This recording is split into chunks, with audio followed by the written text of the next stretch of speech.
Hello? Okay, so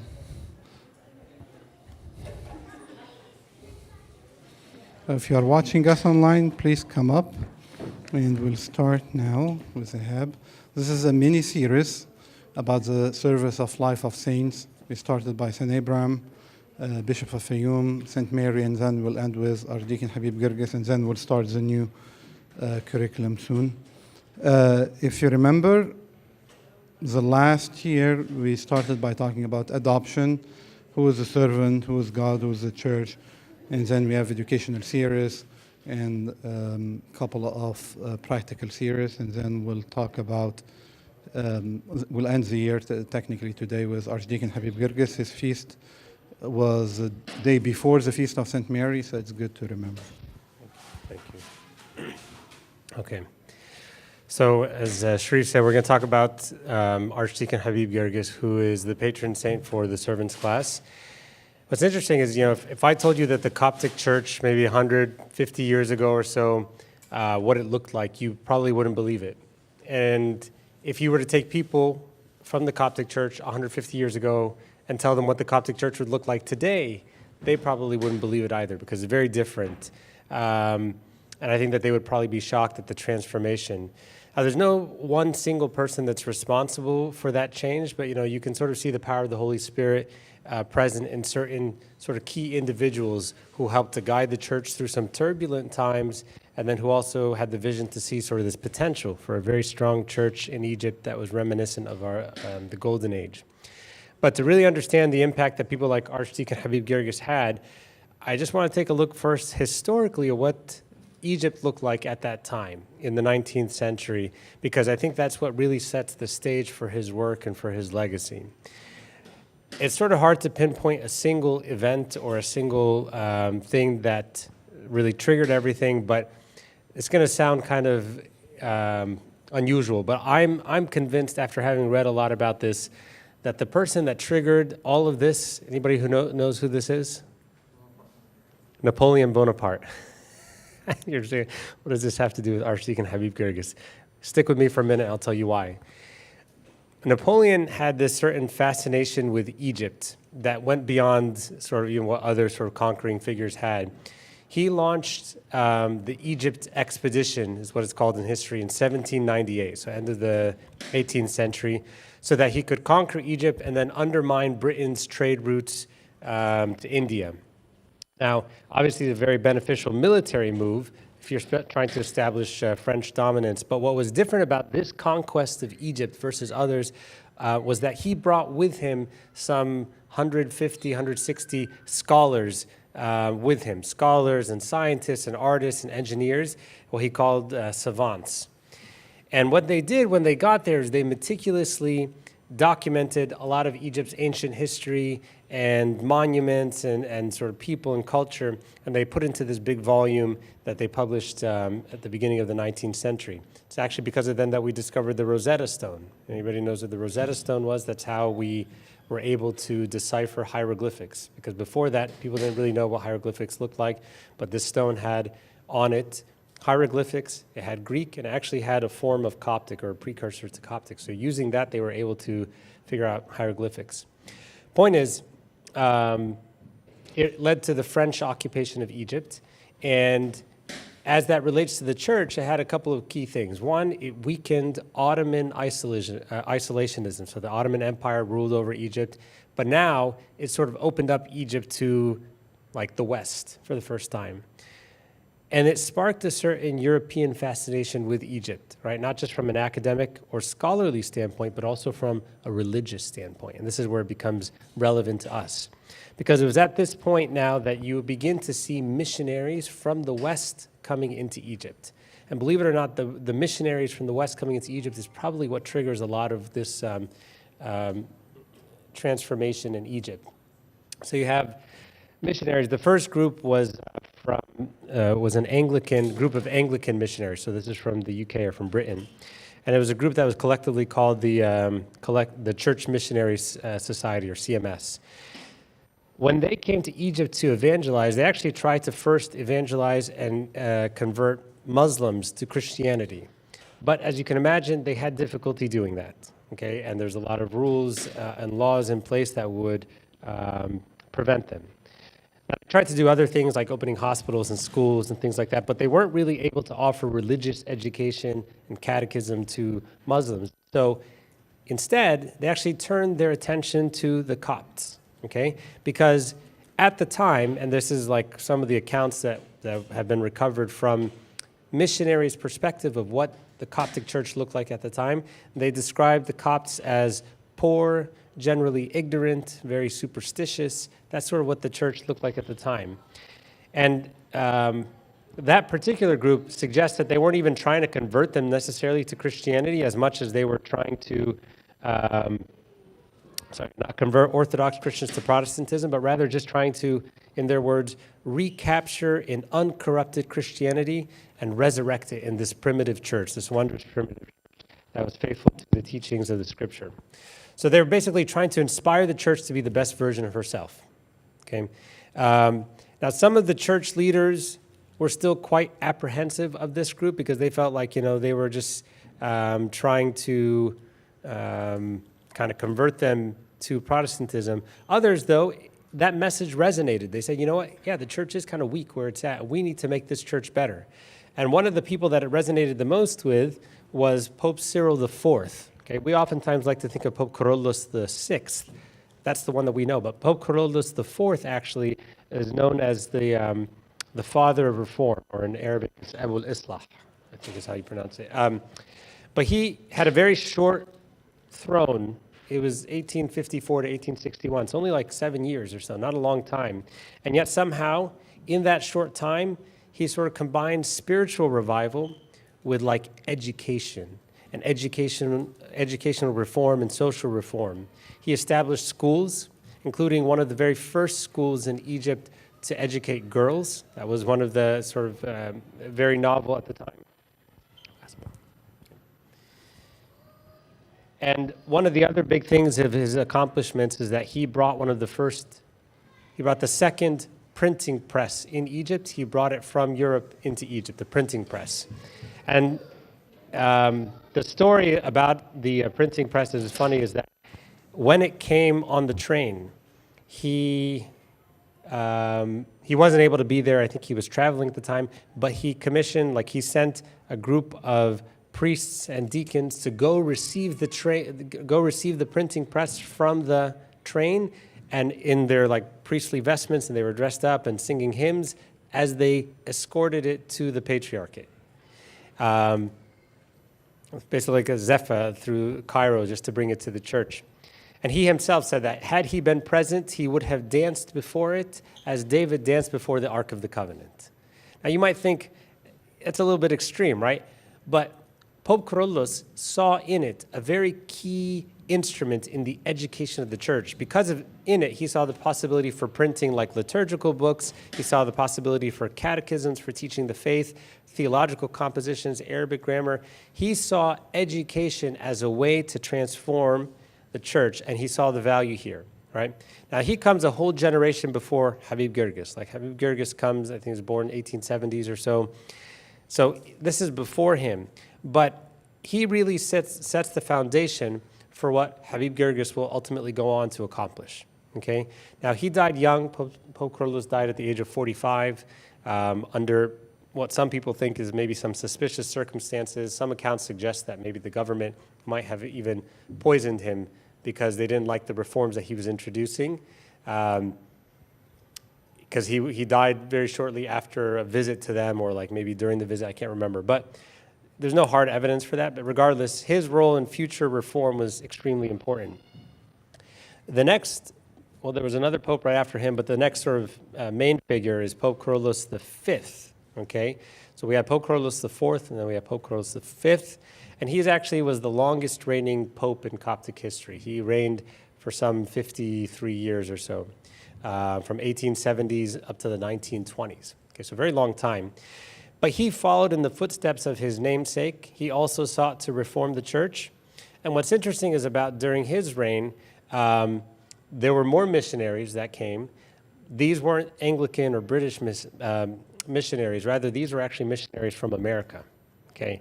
And with them, they weren't shy about it. They said, we are coming to convert you guys to our faith. They weren't trying to inspire the church to be a better version of herself. They actually wanted to convert the church, the ones that they were evangelizing to Protestantism. And so they saw the church as sort of a dead church, and in their words, using a language that they don't understand. It was full of corruption, and there are accounts of priests that were extorting farmers for money, for instance. So by the beginning of Pope Carolus V's reign, there are already some 30 to 40 Protestant schools in Egypt. Okay, so they had already really begun to get a foothold there.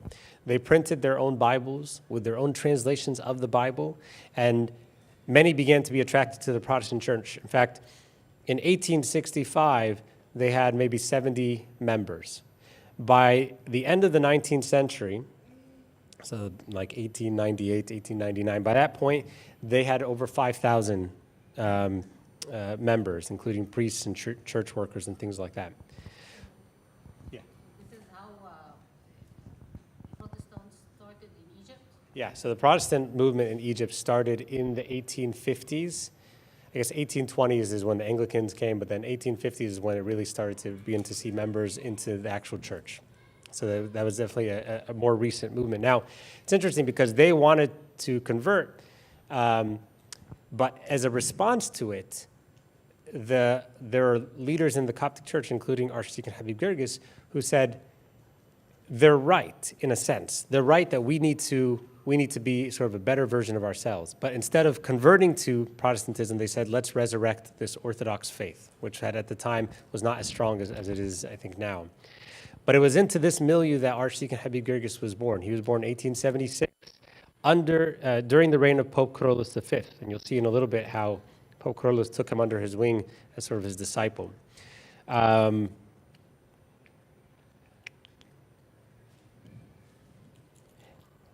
as I mentioned, so the church was sort of weak. The church leaders were often poorly educated with no formal education. There was a lot of corruption. And even within the church, there was oftentimes this conflict between like the hierarchy, like the priesthood and the clergy, versus like the lay leaders, or what was called the lay community council, also called the Mejlis al-Milli. And these were the types of conflicts that were sort of tearing away at the very fabric of the Coptic community and the church community. And that was the atmosphere in which Habib Girgis was born. And that's why when Pope Shenouda was writing about Archdeacon Habib Girgis, he references the creation story from Genesis, where it says, that earth was without form and it was void. And then God said, let there be light. And he said, and that light in Egypt was Archdeacon Habib Girgis. He brought the light of education to the church that was in a period of darkness. This is not my words. This is Pope Shenouda's words, blessed memory. So in his early life, do I have a picture of him? In his early life, Archdeacon Habib Girgis, he completed his elementary and middle and high school education, primary and secondary schooling, at what was called the Great Coptic School, which was like a school that was attached to the Patriarchate. It was under the leadership of Pope Cyril V, or Pope Carolus V.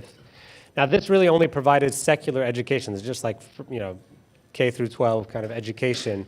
But what Pope Cyril V really wanted was like a theological seminary. Okay? He wanted a seminary so that he could instruct and train and educate the clergy. Okay?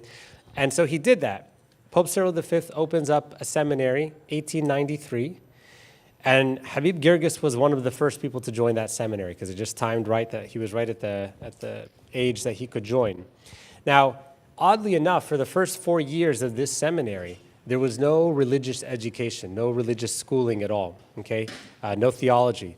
And so it's funny because you have a seminary that's there to educate young men to become priests, but there's no one to teach them. So what are they teaching, as much you might ask? Well, they were just teaching like regular stuff, like mathematics and science and history. It was secular teaching, just at like a undergraduate, like college level, okay? But there was nobody really to teach theological education. Now, a lot of students complained and they ultimately left, but instead, Habib Girgis did the opposite, okay? He became sort of self-taught, and he went into the Patriarchate library and he researched and studied it until it says that he had not left a single page unturned from the entire library, okay, because he was reading and became sort of self-taught. And he learned and taught himself so much that by 1897, so 4 years at the end of his time in the seminary, as he was concluding his studies, he gives a talk over the course of a couple of weeks. And the first half of it, part one, was so impactful, people like really enjoyed it, that the word got around. And by the second talk, Pope Cyril V, who didn't really know who he was yet, came and attended that second talk. And when he came, the story is that he came in, he didn't even sit on his patriarchal throne, but he just basically kept on doing the sign of the cross over Habib Girgis and over the congregation, because in him he saw sort of a leader, and he saw somebody that, sort of this young man that carried with him such zeal that this would be a means for transformation in the church, and he foresaw that. And so from that day, it says that he took him as his disciple. Pope Cyril V, Pope Carlos V, takes Archdeacon Habib Girgis as his disciple, and he ordained him as an archdeacon. It says that he used to meet with him regularly, and he, the Pope, would get advice from Archdeacon Habib Girgis on like different matters and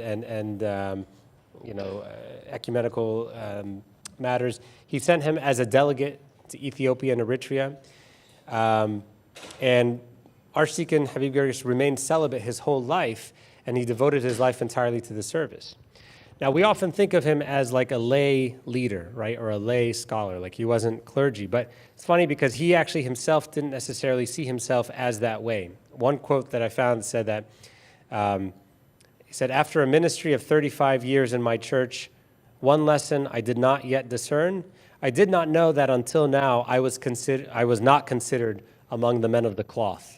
Like he didn't think himself, he thought himself as sort of one of them. Also, you should remember he was an archdeacon, so he was ordained in that sense. But, he wasn't of the priesthood or of the bishopric. It's interesting, he actually himself had been nominated to be a bishop several times. He was nominated to be pope once. He used to attend the Holy Synod, which is typically only reserved for bishops, at least at that time. And yet he was invited multiple times to it because they took his advice on matters. Now, one of his most important legacies was the start of the Sunday school movement, which is what we want to just focus this last part on. And the impetus for this work on the Sunday school movement comes from several consecutive decrees that came out of the Holy Synod from 1898, 1899, 1903. There was different decrees that kept on saying and highlighting the importance of the education of children and bringing them to the church. And so Habib Girgis sees all this, and he sees this repeated call for education of children. He sees this continued call for education of children, but he saw nobody that was willing to take on that work. And he took it upon himself then to put together the sort of very first, version of a Sunday school curriculum. And the initial one was just basically a very simple catechism for kids. Simple questions like, who is Jesus Christ? It's the second person of the Trinity. Who is Saint Mary? Okay, she's the Theotokos, the Mother of God. What are the sacraments? So these were just simple sort of Q&A type curriculum. And he went to one of the local churches in Cairo, and he began teaching, he just gathered the kids and began teaching them these very simple questions just by sort of rote memorization. And that was sort of his first attempt at educating young children.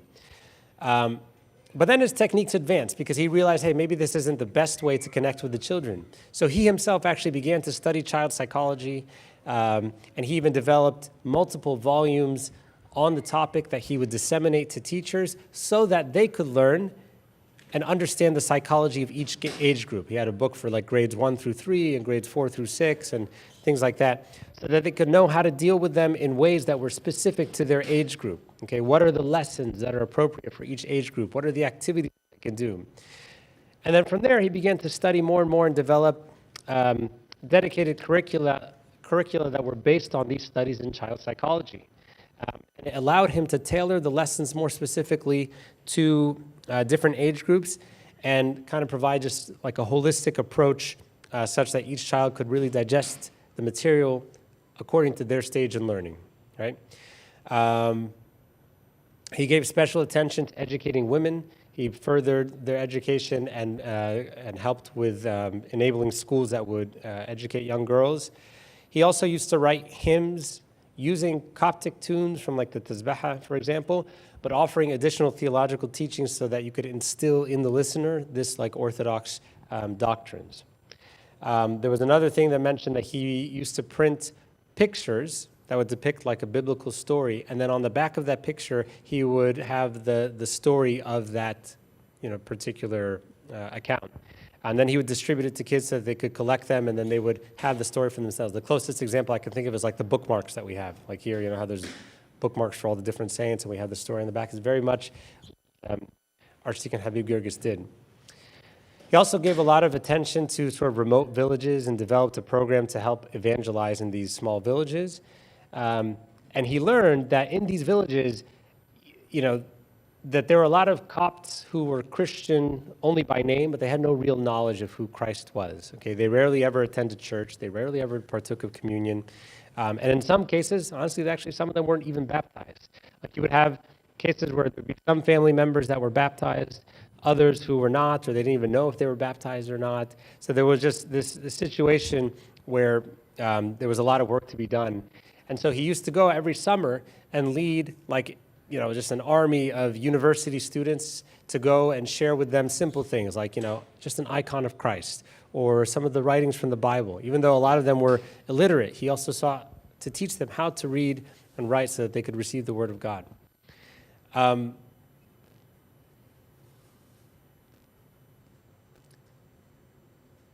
So last thing I want to say about this, guys, I know we're coming to the end of it, but when you look at it, you might say, well, what exactly did he do? Like, what is this Sunday school movement? Because on the surface, it may not seem like much. Like, I look at Sunday school and I think, what's an hour after liturgy on Sundays really going to do for these kids? In fact, I remember somebody once told me, it was a bishop actually, who once said he was very frustrated with Sunday school. And he said in his exasperation that Sunday school is where you take your talents and you bury them in the ground. That's what he said about Sunday school. He said, Sunday school is where you go, your talents in the ground. That's what he said about serving in Sunday school. Now, and you'll see why in a minute, but we also look at the Sunday school movement, though, and we say this was something that transformed the church, right? So one person's saying that it's bearing your talents, another person is saying that this transformed the church. So what's the disconnect here? The reason is the disconnect has to do with how we define Sunday school, okay?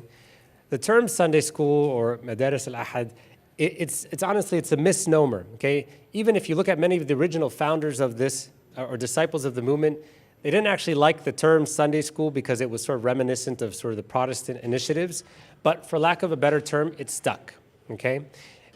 And we often mistakenly understand it to be the children's classes that are held on Sunday after liturgy. That's what we think of with Sunday school. But in the setting of the Sunday school movement, in the way that it was described, I think that word Sunday school sort of fails to capture like the tenacity and the resolve and the fanaticism of this, what they saw as like a very countercultural movement, okay? That this movement was there to reform the church. It was a way of life that was meant to transform the Christian life through education. And I'll give you a couple examples. So when the Sunday school movement takes place in Egypt, it began to form around certain like centers or schools, okay? And they all consider themselves as part of the Sunday school movement, but it just manifests in a couple of different ways. And I'll describe it in a minute here. You'll understand what I mean when I say that Sunday school is so much more than an hour on Sundays. The first school, or the first school of thought or center of reform in the Sunday school movement was based out of Shubra, okay? Knesset Antonios. Everybody, a lot of people know it, but it's a very famous church in Egypt, namesake of St. Anthony. And you found in this church that there was a certain fondness for like the asceticism of their patron saint, St. Anthony. One of the priests at the time, his name was Abu Petrus al-Gawhari, I think. He was a priest that was ordained for that church, and he adopted this ascetic worldview, and it was attractive to a lot of the youth of the church, right? They looked at the church as a whole, and they felt like, you know what? The church can only be reformed from the inside out, okay? That meant that the individual needed to be transformed first in order for others to be transformed. And that individual transformation comes about through things like solitude and asceticism and prayer and discipline and fasting, that individual struggle for perfection. And so it almost takes on like a military or militant type spirit. And so you say, well, what does asceticism have to do with Sunday school? And the answer is that basically what they saw, the teaching of Sunday school was not so much in the didactics as much as it was in the discipleship. Okay? Sunday school in this context was modeling for others the life of Christ and the devotion to him. And that's why you have from this one church, there was this one, they have the youth meeting. It was one of the biggest youth meetings in Cairo. And you have the fruits of that youth meeting where you see a lot of bishops that came out of this one church. Right? You have Emba Athanasius of Beni Suef. I'm going to read some names for you that I read out. Embio Ennis of Gharbeya, Emba Bochomius of Damanhur, Emba Arsenius of Minya, even Pope Shenouda of blessed memory. Those are people that are listed sort of as coming out of this. Even like I think Emba Yusuf in the Southern Diocese, he comes from this church. The priest that was at my church in Dallas, he came from this church because Emba Yusuf had brought him from Egypt. Emba Antonio Shobra, yeah. And so you can see that it was a school in the sense that it was taught through modeling the ascetic life and it was transformative. Okay, and this is one of the ways that the Sunday school movement took form in Egypt, was in this sort of mindset and in this sort of application of the Sunday school movement. The other center for the Sunday school movement was based out of Giza. And Giza, as you know, sits at sort of the border of like Upper Egypt and sort of Lower Egypt. It's where urban Egypt meets sort of the more sort of the poorer and more largely illiterate or agricultural part of Egypt. And so when servants from this area would go to the more destitute parts of Egypt, they quickly learned that service couldn't be confined to just religious instruction, okay? You had villagers who were illiterate, they were poverty-stricken, they're oblivious to their faith entirely, okay? And so the servants from Giza, they took on the Sunday school movement in a different way. They basically go to the sort of the original meaning of the gospel, right? Matthew 25, right? I was hungry and you gave me food. I was thirsty, you gave me drink. I was a stranger, you took me in. I was naked, you clothed me. I was in prison. This is how they manifested the Sunday school movement, okay? And so the school, in this sense, was basically just life itself, right? And so while Shubra's movement, their method was to return to the early church fathers and return to the early church, Giza returned to the very meaning of the gospel itself, okay? And so some of the notable products of this school were people like Abu Namet al-Maskin, Emba Samuel, or Emba Samuel. You recognize that from both of these schools, we barely talked about like an hour on Sundays. Like that wasn't what they thought of. When we think of traditionally of Sunday school, that's not what they looked at. Sunday school for them was a way of life, okay? And it pervaded every aspect of your life. It governed how you practiced your faith. It impacted you and it impacted everyone around you. And it's a school in the sense that, all the participants sort of recognized education as the means for this transformation. But the education and the didactics went hand in hand with action, okay? Theory and practice together is what allowed them to transform the church. So what does it mean for us? Yeah. Talk a little bit about this. Yes. I'm sorry if I'm interrupting. So the two schools, Shobra and Giza, we are still living till now in those two movements. And Antonio Shobra is Pope Shenouda with all the great efforts that he did. And Giza is actually Emba Samuel, who was martyred on 6th of October 1981, and actually Abuna Musa. Emba Domadius, Emba Bochomius was in between, and Abuna Mata for sure. But if you sit and listen to different prelates or primates of our church, you will find the reminiscent of those two schools. The good thing is the leaders of those two schools were actually disciples of Abu Namin al-Mutawahid, who became Pope Carolus VI. And Abuna Bishoy Kamel, for example, who started a new school in Alexandria, was teaching his disciple, Abuna Lo and Abuna Tadros, to take the benefit of those two schools. That's important for us in the land of immigration to understand the history so we can apply it on our current day conflicts, for example.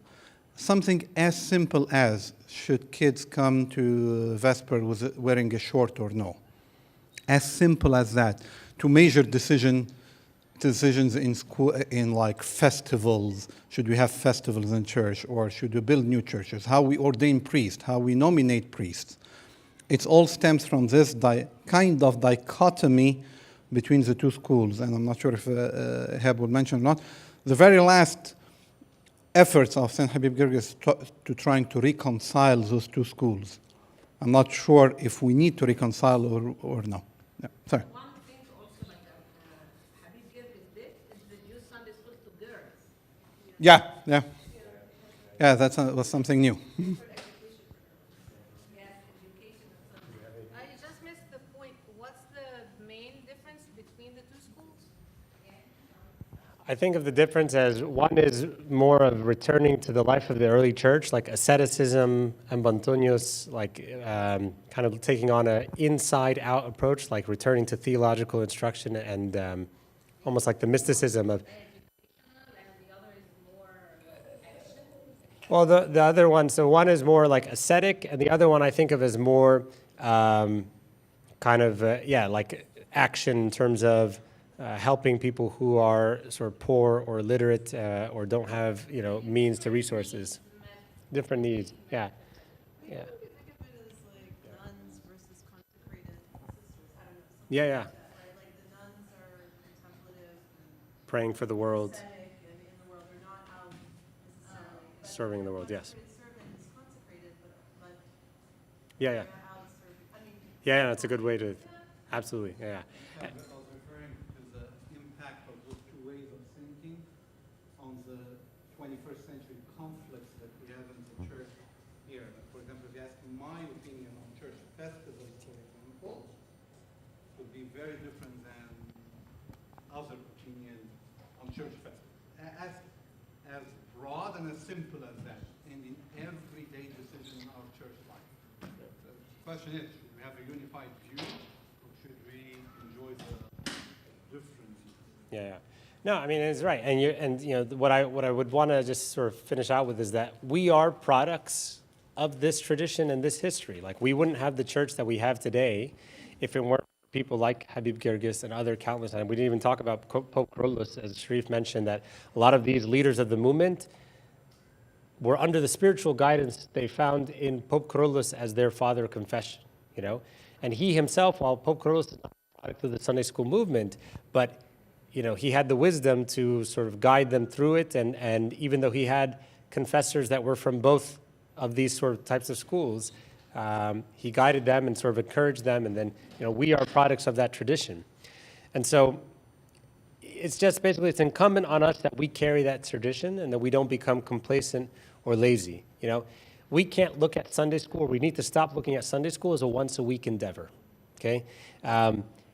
That's what burying your talent in the ground is, going back to what I said originally. If all it is showing up for the, once a week, or even, let's say you're only assigned to give a talk once a month or something, if that's the only time that you're coming for it, that's burying your talent in the ground, okay? And in that sense, that's correct. And honestly, even if it was even if we had only that 1 hour and we, a lot of time we sort of fumble that opportunity, even that 1 hour that we do have. With that hour, we should practice and train and prepare so that the word that we deliver connects with the kids and it gives them a glimpse of the spiritual life and it helps them to learn their faith so that they can be equipped with the tools that they need. In fact, like everything that we're doing in the servants prep class, it really is focused on that sort of hour and building the foundation, because I've seen a lot of times where that hour comes and goes as a wasted opportunity. And maybe a servant comes in unprepared or uninterested, and that becomes a stumbling block for those he serves. So, I definitely want to highlight the value there. But even if we had the very perfect, absolute, ultimate sort of lesson, and in that hour we really connected and they liked it and stuff like that, it's more than that. It's orthopraxy, right? We need to practice that life. And the Sunday school movement was basically living the Christian life and the Christian faith to the fullest of its potential, okay? Living a virtuous life that's governed by the Orthodox faith, but then discipling others into that faith. And so that's why it goes beyond this hour on Sundays. That's why it goes beyond, even just if I read more, then I can teach more, I can learn more. It's more than just that. There is sort of outside of that, there's the discipleship aspect. And that's something that I think the Sunday school movement did a really good job with. And we are products of that tradition. And as I mentioned, it's incumbent on us to carry that forward. So that discipleship is really important here. I have more that I could say, but I think we're over time, so I'm going to pause here and maybe sort of open it up to questions to see if anybody has any thoughts or other discussion points or comments they want to give. It's a simple question, yeah. Just out of curiosity, طب when did the Catholic missionaries start coming? Was it before or after the Protestants? Before, yeah. Before? Catholics, there's records of Catholics coming in as early as the 12th, 13th century. Wow, okay. Right after the schism. I think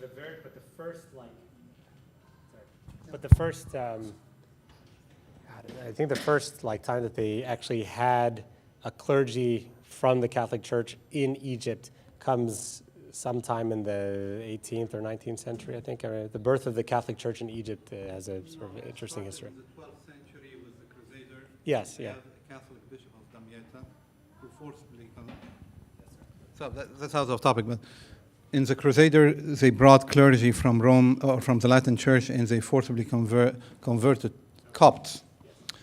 But in the 16th, 17th century, they started having movement from the Jesuit, from the Franciscan. Francis of Assisi visited Saladin, and one of the important figures of the Coptic history, Rufai al-Tuhi, was a Coptic Orthodox person who converted to Catholicism, and he went to Rome in the 17th century, and he printed the first Euchologion, Chulagi, was a Coptic Catholic. But the incorporation of ethnically Coptic people to start having a Coptic Catholic church that happened in the second half of the 19th century, and the first patriarch of them, his name was Kyrillos Ma'ar. And this patriarch, after converting to Catholicism, he wanted to go back to the Orthodox faith, but he went to the Greek Orthodox for some political reason, and then he was kind of exiled in Beirut, and there are rumors that he was killed for that.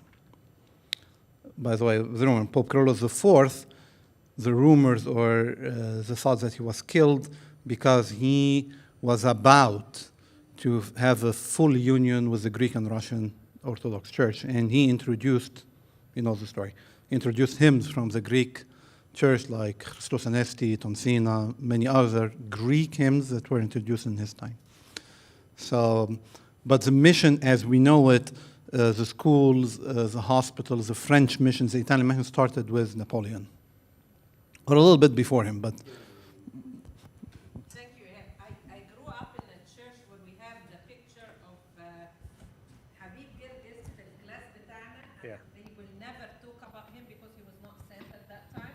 The only thing is that Archdiakon Habib Girgis مؤسس Sunday school. The founder. And all about the founder of Sunday school. And he was wearing like a suit, not even that.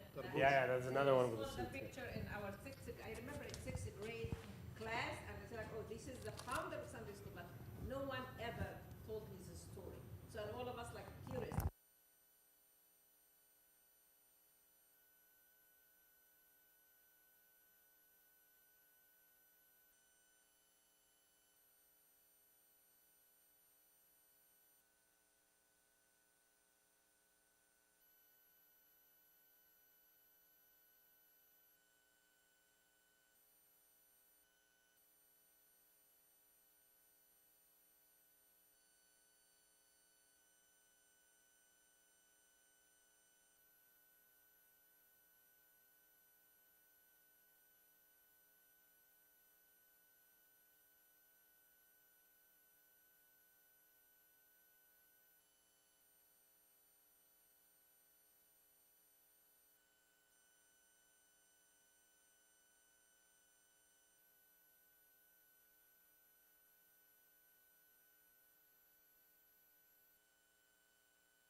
there's some information about it, if you remember. Well, there is a nice book by Bishop Soriel, and he depicted all of this. The book, I have it in Arabic, and it's available in English. But I don't think we have relatives up till now. The point to wrap up is how to link those three saints, Saint Mary, Saint Abraham, and Habib Girgis, is a sense of charity. He consecrated his whole life for a mission impossible. Like he got a stroke at the end of his life, most probably because of stressors. Because the Majlis Milli, although he was a member of it, and sometimes he opposed him. The clergy opposed him. The regular people opposed him. They used to look at Sunday school as bid'ah, as a sort of heresy, or like not as important stuff. And till even the mid-papacy of Pope Shenouda, where Sunday school took its momentum. Because Pope Shenouda was the first Sunday school patriarch. And it took him 10, 15 years. In my church, till the late 1990s, Sunday school was kind of looked at on, hymns is more important. Tasbih is more important. Midnight praise is more important, not a Sunday school. So the questions that I would like to ask those who are attending online and you are, I know are late. If for any circumstances, political, health, whatever, in here or in Egypt, we have only 1 hour per week to open the church. Not even enough to make a liturgy. 1 hour. Will we cancel Sunday school? With any activity in any form, Sunday school, Bible study, all of them are Sunday school for me. Or we cancel midnight praise, or we cancel Ashiyah. Did it happen and they only opened Sunday school? It happened. No, they only actually open the liturgical prayer, not Sunday school. And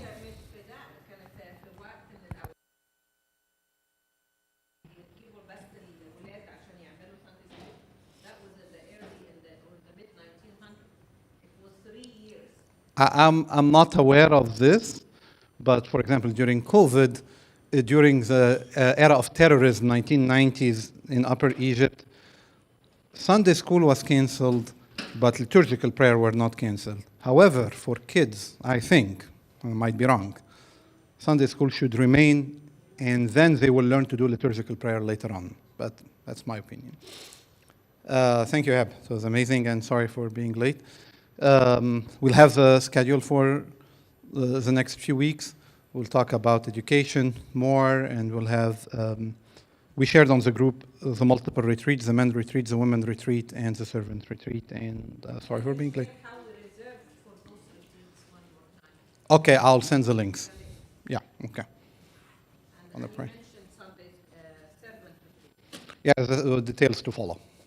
But we have 2 links for the women and men's retreat. Anyone else? Right. يا ولاد إذا دعيتم للصلاة إذا thank you. Just go and pray. This is the worst habit you can get, right? In the name of the Father, and the Son, and the Spirit, one God, amen. Thank you, dear Lord, for gathering us here today, dear Lord, and please keep us all in the spirit of